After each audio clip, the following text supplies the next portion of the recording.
اور پھر ایک دوسرے کے پیچھے نماز بھی نہیں پڑھتے. دعوت اسلامی والے امام کعبہ کے پیچھے نماز نہیں پڑھتے.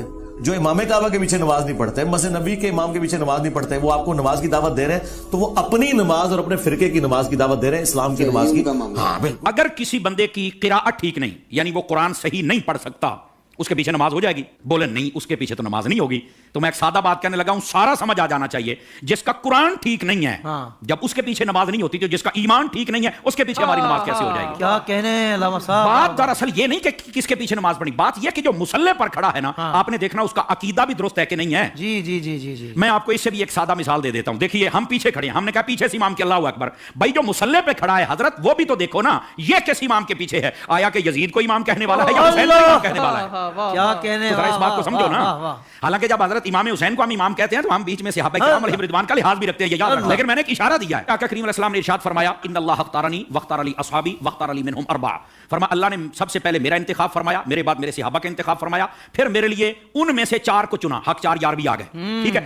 پھر اس کے بعد فرمایا, اس کے مختلف پہلو آگے ہیں, مختلف الفاظ و طرق و سند, یہ روایت ہے. لیکن ایک روایت یہ بھی ہے, فرمایا ان قریب ایک قوم آئے گی ینتقصونہم ویسبون اصحابی, جو میرے صحابہ کرام میں سے نقص نکالے گی, عیب نکالے گی اور گالیاں دے گی. فرمایا جب یہ آئے تو حضور ہم نے کیا کرنا ہے؟ فرمایا لا تواکلوہم ولا تشاربوہم ولا تسلموا علیہم ولا تسلوا معہم ولا تناکحوہم او کما قال علیہ السلام. میرے آقا کریم علیہ السلام نے فرمایا نہ ان کو سلام کہنا ہے, نہ جواب دینا ہے, نہ رشتہ دینا ہے, نہ لینا ہے, نہ روٹی پکا کے ڈالنی ہے, نہ ان کے ساتھ کھانی ہے. اور میرے نبی کریم علیہ السلام نے فرمایا مر جائیں تو جنازہ نہیں پڑھنا, ان کے ساتھ نماز نہیں پڑھنی, سمجھ آ رہی, ان کے ساتھ نکاح نہیں کرنا.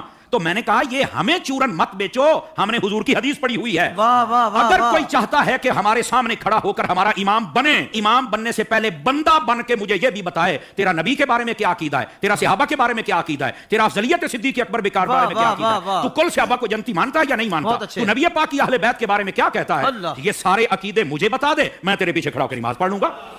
کیا کہنے, کیا کہنے. ویسے یہ جو نمازوں کا شوق ہے نا, میں صرف اتنی بات بتا دوں بھائی جان, یہ ترمذی شریف میں روایت موجود ہے. ایسی روایات جب آتی ہیں تو پھر بیٹھ جاتے ہیں کیڑے مکوڑے, یتیم العلم یزید الفکر, وہ بیٹھ کے کہتے ہیں کہ نہیں یہ یوں نہیں, یہ یوں نہیں, یہ ٹھیک نہیں. میں نے کہا حضرت جب آپ کی اصل ہی ٹھیک نہیں تو آپ کو یہ بات کیسے سمجھ آئے گی؟ نبی پاک علیہ السلام تشریف فرما ہے, ایک شخص آ گیا, اس نے کہا حضور فلاں شخص فوت ہو گیا, جنازہ پڑھانا. فرمایا ہم نے نہیں پڑھانا اس کا, حالانکہ مشکاۃ شریف پڑھ لو, حضور نے فرمایا جب کوئی فوت ہو جائے مجھے بتا کرو, جنازے میں پڑھاؤں گا. جی. آپ اس بات کا اظہار فرمایا کرتے تھے کہ جنازہ میں نے پڑھانا, میں نے مفہوماً و مختصراً بات سنائی ہے. اس کا جنازہ کیوں نہیں پڑھا؟ جب سوال پوچھا گیا تو آقا کریم علیہ السلام نے فرمایا انہ کان یبغض عثمان بن عفان, یہ میرے عثمان سے بغض رکھتا ہے. جب حضرت عثمان کے بغضی کا جنازہ نہیں پڑھنا تو بتاؤ پھر ابو بکر کے بغضی کا جنازہ ہم کیسے پڑھ لیں؟ بتائیے کیسے ہم ان کے پیچھے نمازیں پڑھ لیں اور ان کے آگے کھڑے ہو کر ان کے جنازے پڑھائیں اور ان کے ساتھ ہم پیار کی پینگیں چڑھائیں اور ہم ان کو جفیاں ڈالیں؟ بھائی ان سب کو سمجھنا چاہیے, یہ ڈائریکشن ہے سیدھی سڑک, یہ شفاعت نگر کی ہے.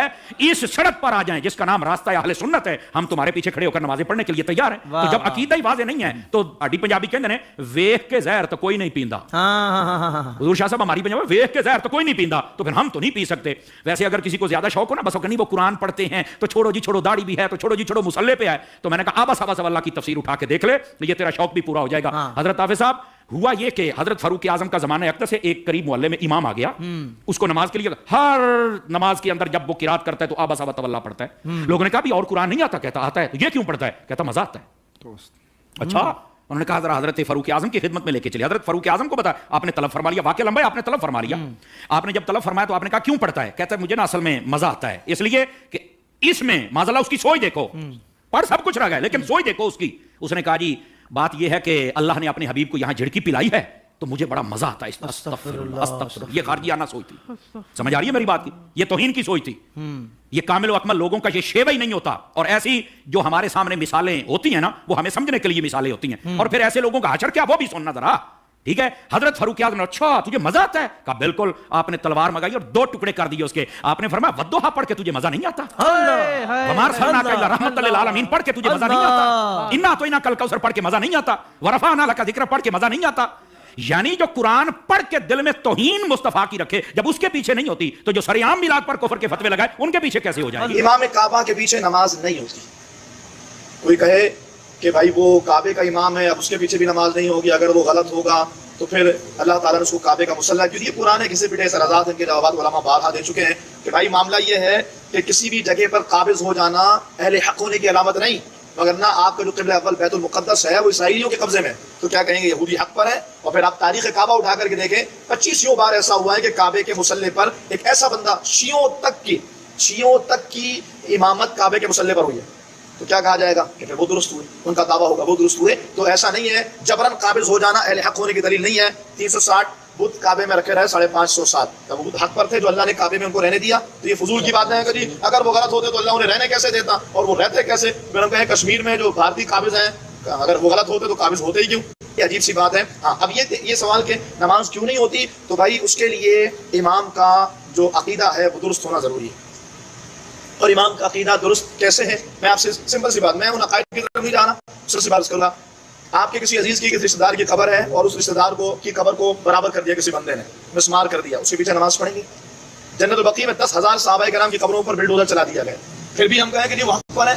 صحابہ کرام جناب مسجد قباء کے باہر جو قبرستان تھا، میری جو سیکنڈ لاسٹ حاضری تھی اس میں جب میں گیا تھا تو غضب اللہ کے حرم نے بتایا مجھے کہ یہاں پر کھدائی کی ہے اور کرینوں کے ذریعے تر و تازہ لاشیں نکالیں، اور ان کو پتہ نہیں کہاں منتقل کر دیا۔ آج مسجد قباء کے سامنے ٹرین بہت بڑا سا گراؤنڈ بنا دیا، قبروں کو بلڈوز کر دیا، نام و نشان مٹا دیا۔ پھر یہ بات کی جائے کہ وہ شرک کو مٹا رہے ہیں۔ اور ظالموں، اگر ایک قبر بنی ہے تو اس میں کون سا شرک ہو رہا ہے؟